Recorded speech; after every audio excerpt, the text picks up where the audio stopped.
Hello guys, welcome back to Car Obsession and welcome to another walk around. This week I'm joined by the brand new Honda Jazz Crosstar. Now this format will be a little bit different because the camera I normally use for this has stopped working, so I'm having to use my big Canon 80D and the screen on that is broken, so I can't flip it around, so that means you'll have less time looking at my face in this video, which can only be a good thing. Anyway, that aside, onto the Crosstar. So yes, this is the SUV inspired version of the new Jazz. This particular model is finished in surf blue with a crystal black roof. The Crosstar has a starting price of £22,635. Now in regard to value, it's not the best compared to, let's say, an EX version of the standard Jazz. So this will cost you £1,250 more, and essentially just paying for an SUV body shape. Okay, you do get a premium 8-speaker sound system and water repellent seats as well, but in some respects this is actually less value compared to the standard EX, because you lose the blind spot monitoring and weirdly you lose the heated steering wheel. I can't quite work that one out, but never mind. Now I think the new Jazz looks pretty good. I think it looks more interesting, more funky than the previous car, and in Honda's press blurb they've even said that the design approach for this car was more youthful, and I think Honda is trying to get some brownie points with the kids, because the average age of a Honda Jazz driver is, wait for it, 61. Yes, 61. But yes, as part of the Crosstar you get different alloys. These are 16-inch alloys. Of course, you've probably spotted the SUV-inspired cladding going around the vehicle. And of course, it has roof rails. What SUV-inspired car would be complete without roof rails? Now, a few moments ago, I touched upon water repellent seats. So with that in mind, let me go into the cabin. And I can show you it. Now, I quite like the interior of the new Jazz. It's definitely more welcoming compared to the previous car, which was basically a sea of dark materials. It was quite a dingy place to be, not very nice at all. Right, make myself comfortable. Turn on the ignition.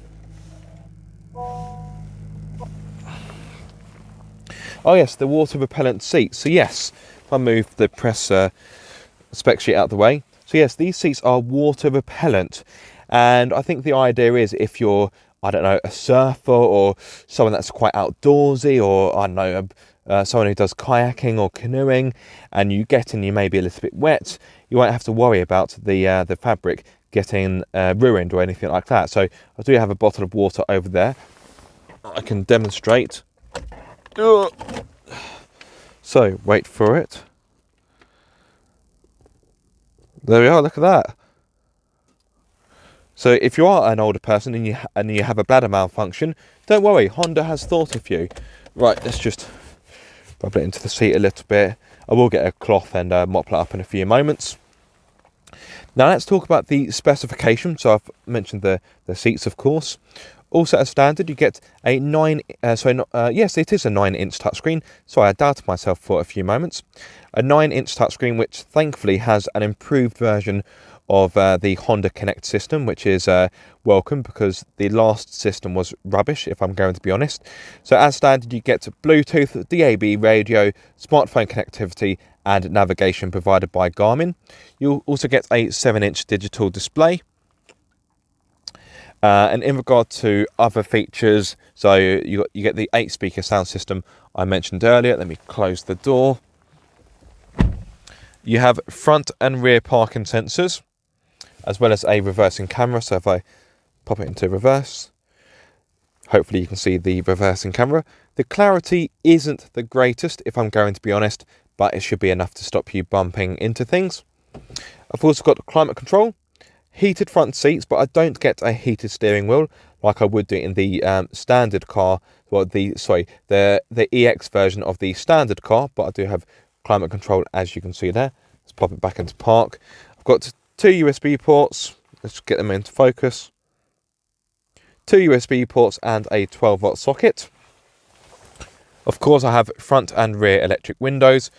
I've got adaptive cruise control, and I've got lane departure warning and lane keep assist, autonomous emergency braking. So this car is pretty well kitted out. I've got keyless start as well. So if I actually... Now you may have noticed I've started the car and there is no noise. That's because, as you can see, it is in EV mode. Now I will touch upon that a little bit later, but as a summary, this car is a hybrid. But yes, going back to the touchscreen, it actually works quite well. It still isn't the best in the business, but it is a welcome improvement. So Honda, thank you very much for that. That is greatly appreciated. In regard to practicality, the door bins are of a decent size. You can fit in a medium-sized bottle. Well, I've got my medium-sized bottle over there. And you can also fit in a few other smaller items. So I've got my packet of sweets there. There's a little cubby where you can pop your smartphone or perhaps your wallet or any other smaller items. In case you're wondering, no, this car doesn't have wireless phone charging as standard. I don't think it's available as an option. You'll have to excuse the focus. Like I say, this isn't the camera I would normally use for this type of video, but I'm having to improvise. You have a cup holder to the right hand side of the driver and also one to the left hand side of the passenger, much like the old car. There's also a cup holder in the middle, as well as a little slot there and storage underneath the centre armrest. I know that's quite a noisy image, but I'm having to make the most of what I have at my disposal. Now you don't get one, but you get two glove boxes. So you get the main glove box down here, which is of a decent size. I've got the owner's manual in there, as well as some of my paperwork, some of my notes for my videos. And I've also got this one, which is large enough for, wait for it, a packet of Werther's Originals. There we are. What Honda Jazz would be complete without a packet of Werther's inside? Don't you just love a stereotype? Anyway, the steering wheel is adjustable for rake and reach, like so. So that makes getting a comfortable driving position very easy. And of course, the driver's seat has got a good level of adjustment. Let me step out the car and step into the rear. I think I've been rubbing my mic on my clip-on microphone, so if I have, apologies. I'm trying to adjust it, but it's fiddly to do. Yes, this video hasn't quite gone to plan, but hey-ho, the show must go on. Now, as always, the driver's seat has been set for me. I'm 6'2", so I am, of course, a taller chap. Let me step in like so. Right. So yes, I may be a taller person, but as you can hopefully see when the camera wants to focus, I've got a very good amount of knee room. I've got plenty of leg room as well. So if I bring you guys across, you'll see I've got a decent amount of space. Now, I will try and show you the headroom, but I can't flip the screen, so this is guesswork. So hopefully I'm in frame. So that's the headroom, pretty good for someone of my height. So if you are a taller person, the back of the Jazz will have you covered. So I do hope I'm in frame because I can't see what I'm filming. This has been a challenging video to film. Anyway, could you fit 3 adults in the rear? No, but the same could be said for quite a lot of Super Mini, so this isn't a complaint. This is merely an observation. But if you're more concerned about carrying children in the back, then there are, of course, ISOFIX points. There we go. In regard to practicality back here, you've got a door bin either side where you can fit in a bottle like so. Not 1, but 2 USB ports in the middle. I like that. Well done, Honda. Good thinking. You're thinking of the youth. And last but not least, there's a hook where you can hang up an item of clothing, which you can't see. Oh, I hate it when my gear breaks down on me. Right, time to show you the boot. One thing I didn't mention earlier, actually, the Crosstar compared to the standard Jazz has got a raised ride height of 30mm. Well, it's been raised up by 30mm, I should say. There we go. You can hear the engine has roared into life now. So actually, I don't need to have the engine on, so I can knock that on the head. Right, onto the boot. Now the Crosstar is actually a little bit larger compared to the standard Jazz, but the boot is actually a little bit smaller. It offers 298 litres compared to 304, and I know there's only a difference of 6 litres, but I thought I'd point it out. Now of course, as always, the boot is filled with my filming crap. Now if you want more space, you can of course fold down the 60/40 rear seats to give you almost 1,200 litres. Now it is worth noting that the new Jazz has actually got a smaller boot compared to its predecessor, but that's because this has a hybrid system, so it's got 2 electric motors and of course an electric battery. This car does of course retain the rather innovative and clever magic seat. So if I just pop this headrest down like so, actually pull, there's a lever just there, so the seats fold flat, but that's not the only thing they do. If I bring the seat base back up like so, well, I should really say the backrest, this is the seat base obviously, if I bring that up and lock it into place like so, bit fiddly to do with one hand, but I will make do.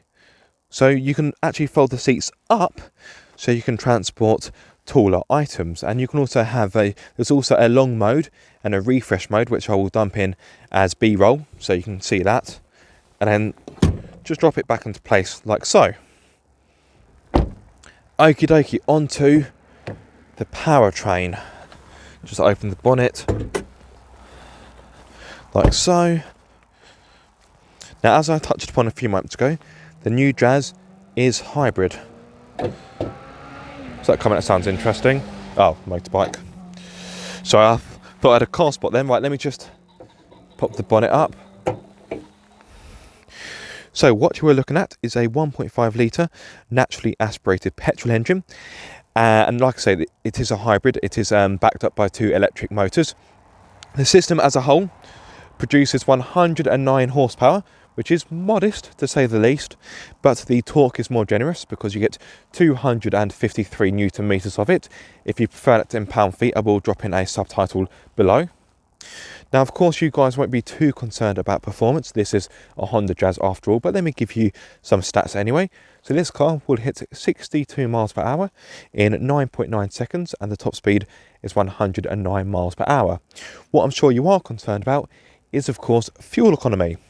So on a combined run, Honda states that this engine is able to offer 58.9 mpg. Well, I say engine, obviously you've got the engine and the electric motors as well. But yes, you can get up to 58.9 mpg. In my experience, I've been getting, I'd say, low to mid 50s, so pretty decent. In regard to CO2, this car emits 110 grams per kilometre, meaning for the first year of VED, you will be required to pay £145.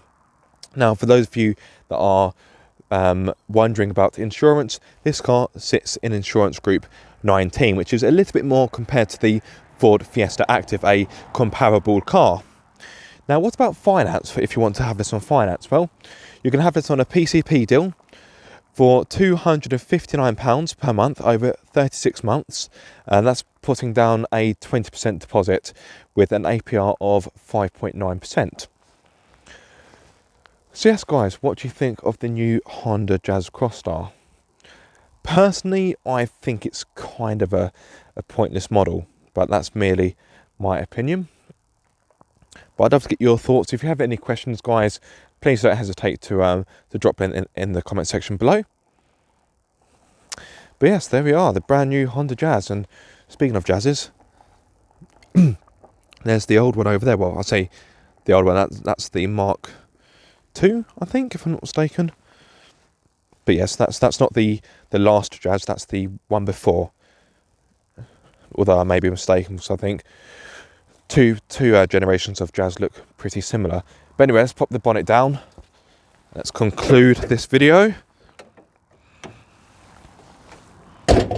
No, you expletive.